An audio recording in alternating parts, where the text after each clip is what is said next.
read you my opening image, my prologue. Be my beta reader, if you will. It's first draft. It's not gonna be perfect, but I'd like to know if it's capturing your attention or not. The scent of pine and damp wood clung to the air as streaks of color bled across the sky, and the once warm spring weather cooled. A week of nostalgic moments and slow-building tension was ending with the sinking sun. As children, Eliza and Maverick ran through these woods and swam in the water, free of worry, free of the monsters that lurked nearby. Now, years later, they claimed the land they used to roam, unhurried, for the first time in years. Their arms brushed and a prickling sensation shot through Eliza's body as she lay next to him, side by side on the old dock. Minutes passed, nothing but the gentle lapping of waves below and the creatures of the night beginning their evening songs. "What do you want out of life?" Maverick's voice came out low and steady. Her stomach flipped. Where did that come from?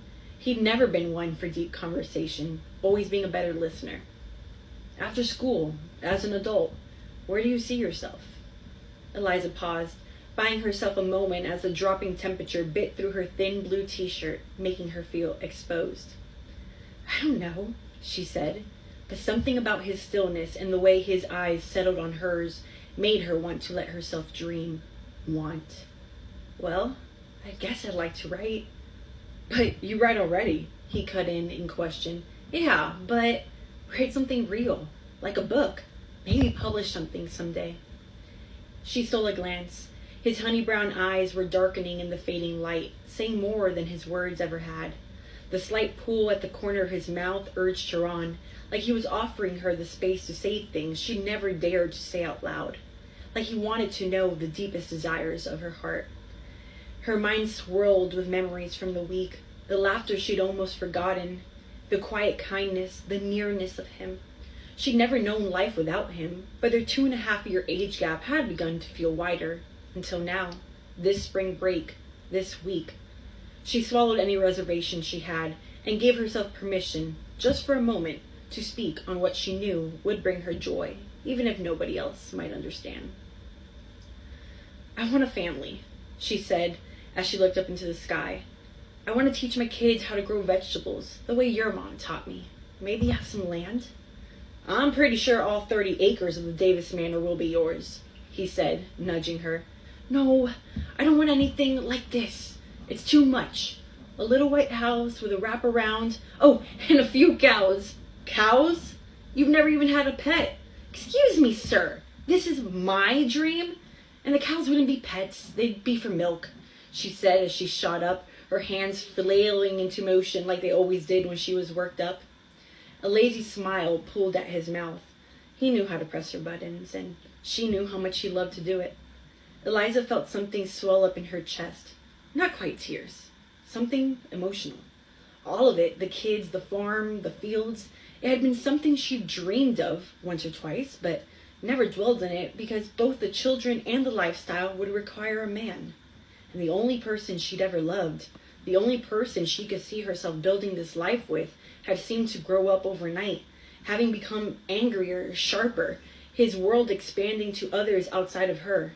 But here in this moment, here with his hand on her knee, and his perfect dark hair lazily sweeping over his brow, the sound of his laughter warming her chest, she wanted to admit everything. Seriously though, can you imagine it? Cotton candy skies above fields of green that turned gold when the sun hit it just right. Us sitting on the porch every sunrise and sunset with a cup of coffee. I feel like I've never run out of inspiration to write in a place like that. Her chest tightened, second guessing what she'd just said. Had he heard her say us? Eliza tended to talk when she was nervous, but she bit the inside of her cheek, letting her words simply settle. He didn't respond and, Hi, Mavis. He didn't respond right away, but she could feel Maverick's eyes on her, searching, like she held some kind of answer he needed. The crickets joined the birds in a melody, and the water slapped harder beneath the dock. A storm was coming. She could feel it in the wind. That suits you. His voice barely above a whisper. He sat up, joining her, their knees brushing. She'd half expected more, but she wouldn't let her own doubt steal the joy of the intimacy of the moment. What about you? She asked. resting back on her palms, looking up at him. I don't think about the future like that. Oh, come on, Mav. What about your fighting? Don't you ever think about where that can take you? Their eyes held, no words, just hearts racing between them. His gaze flicked to her mouth for half a second, and her heart stuttered.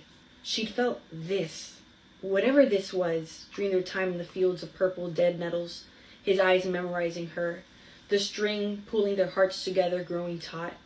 Then, one of those hands shaped by years of brutal training, reached out, gently pushing back the curls that had slipped from her bun, tucking them behind her ear. She forgot how to breathe. The silence turned electric, dangerous even. Like if either one of them dared to move, everything would change. Eliza, you should know. She looked at him, full of love and admiration, hoping, willing whatever weighed on his mind out of him. He turned his gaze slightly, his jaw tightened with worry. But the truth was, there was nothing he could have said to make her love him any less. I haven't always been, when I was younger, I don't care who you've been, Maverick. Just who you are now. Okay, opening scene.